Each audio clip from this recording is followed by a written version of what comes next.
Hello दोस्तों, UP triple SC पेट के syllabus में इकोनॉमिक्स में दूध विकास एवं ऑपरेशन फ्लड नाम से टॉपिक दिया हुआ है। इसी को इस वीडियो में हम पूरा कवर करेंगे, तो आप इस वीडियो को बिल्कुल भी स्किप मत करिएगा। दोस्तों, दुग्ध विकास एवं ऑपरेशन फ्लड, जिसे श्वेत क्रांति या फिर सफ़ेद क्रांति भी कहते हैं। दूध विकास को हम श्वेत क्रांति या सफ़ेद क्रांति भी कहते हैं, जिसकी शुरुआत हुई थी 1970 से 1996 ईस्वी तक। और भारत में श्वेत क्रांति का जनक माना जाता है डॉक्टर वर्गीस कुरियन को। किसको माना जाता है? डॉक्टर वर्गीस कुरियन को फादर ऑफ रिवोल्यूशन माना जाता है। दूध क्रांति यानी कि ये जो ऑपरेशन फ्लड है, ये 3 चरण में पूरा हुआ था। पहला चरण, प्रथम चरण था 1970 से लेकर 1980 तक। द्वितीय चरण शुरू हुआ 1980 से 1985 यानी 5 साल के लिए, और तृतीय चरण 1985 से लेकर 1996 तक। दोस्तों, राष्ट्रीय दुग्ध दिवस यानी कि नेशनल मिल्क डे प्रत्येक वर्ष 26 नवंबर को मनाया जाता है।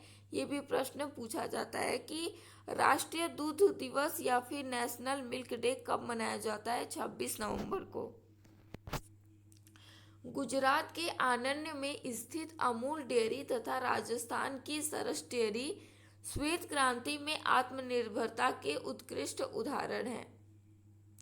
दुग्ध उत्पादन में अग्रणी राज्य, किस राज्य में दूध का उत्पादन सबसे अधिक होता है? उत्तर प्रदेश में। गरीबों की गाय किसे कहा जाता है? दोस्तों, बकरी को गरीबों की गाय कहते हैं। ऑपरेशन फ्लड या श्वेत क्रांति। भारत में श्वेत क्रांति डॉक्टर वर्गीस कुरियन के दिमाग की उपज थी। इनके अधीन गुजरात सहकारी दुग्ध विपणन संघ लिमिटेड और राष्ट्रीय डेयरी विकास बोर्ड एनडीडीबी, दोस्तों नेशनल डेयरी डेवलपमेंट बोर्ड जैसे कई महत्वपूर्ण संस्थान स्थापित किए गए थे। श्वेत क्रांति एन डबल डी का फुल फॉर्म होता है नेशनल डेयरी डेवलपमेंट बोर्ड, द्वारा 1990 के दशक में शुरू की गई थी, और ऑपरेशन फ्लड की आधारशिला ग्राम दूध उत्पादकों की सहकारी समितियां हैं। श्वेत क्रांति के चरण की बात करें तो प्रथम चरण में क्या हुआ, इसके बारे में थोड़ा सा विस्तार में जानते हैं। पहले चरण, यह वर्ष 1970 से शुरू हुआ और 10 वर्ष यानी कि 1980 तक चला।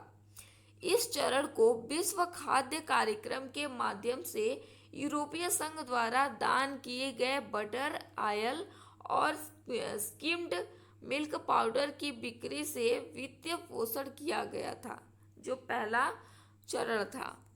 अब दूसरे चरण की बात करें तो यह वर्ष 1981 से वर्ष 1985 तक 5 साल तक रहा था। इस चरण के दौरान दूध केंद्रों की संख्या 18 से बढ़कर 136 हो गई। दूध 290 नगरों के बाजार में उपलब्ध होने लगा। वर्ष 1985 के अंत तक 43,000 आत्मनिर्भर ग्राम दुग्ध सहकारी समितियों की व्यवस्था की जा चुकी थी, जिसमें 22.50 लाख दूध उत्पादक शामिल थे। दोस्तों, ये सब काम दूसरे चरण में हुए थे।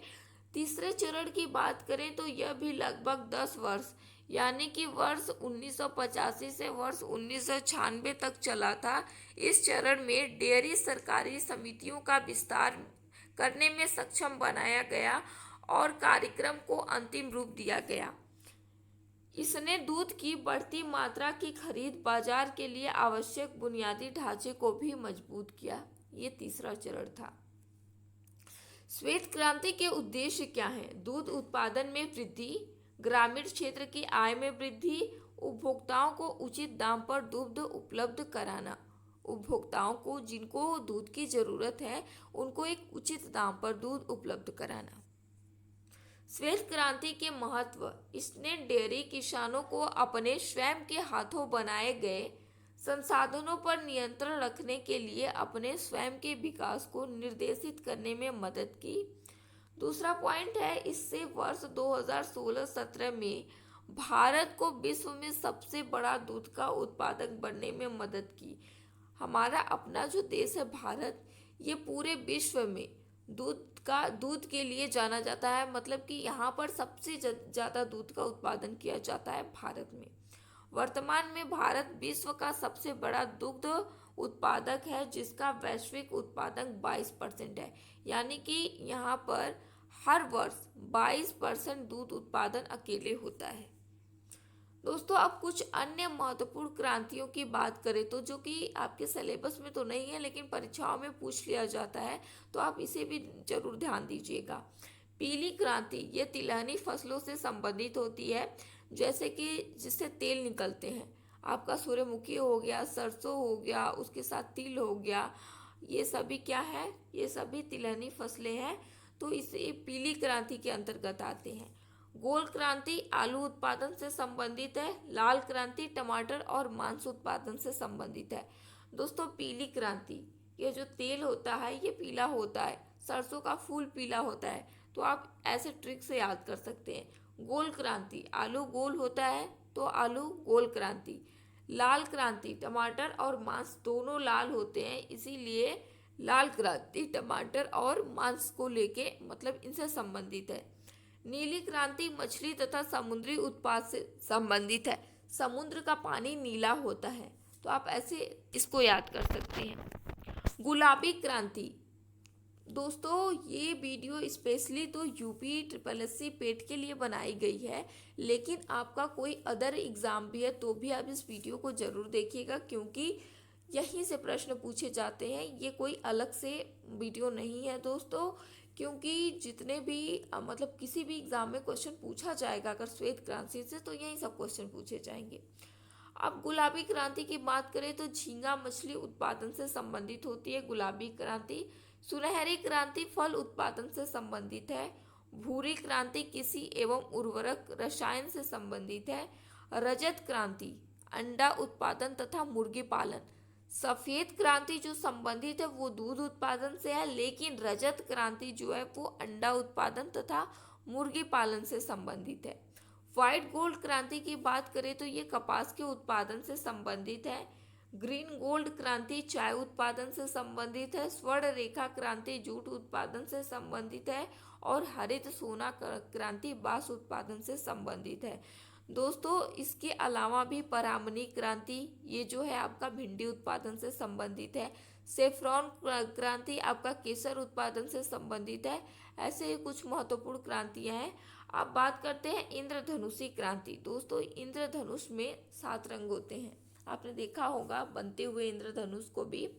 तो इंद्रधनुष में सभी मिक्स क्रांतियां आ जाती है, मतलब सभी क्रांतियों को मिक्स करके एक लाया गया क्रांति जिसका नाम है इंद्रधनुषी क्रांति। दोस्तों, ये थे श्वेत क्रांति से संबंधित कुछ महत्वपूर्ण प्रश्न, महत्वपूर्ण तथ्य। दोस्तों, यहीं से प्रश्न पूछा जाता है, आपसे पूछ लेगा कि व्हाइट गोल्ड क्रांति किससे संबंधित है, या फिर भारत में ऑपरेशन फ्लड का जनक किसे माना जाता है, या कब शुरुआत किया गया, कितने फेज में शुरुआत किया गया। बस यहीं से क्वेश्चन बनेगा। तो अगर आपने इस वीडियो को पूरा देख लिया तो आपका एक भी क्वेश्चन गलत नहीं होगा। अगर आप लोगों को वीडियो पसंद आई है तो इसे लाइक शेयर जरूर करिएगा, और चैनल पर पहली बार आए तो सब्सक्राइब करके बेल आइकन को भी प्रेस कर लीजिएगा। Thank you. दोस्तों, मेरी आवाज़ थोड़ी गड़बड़ हो गई है, मेरा गला बैठ गया है लेकिन फिर भी बोल रही हूँ।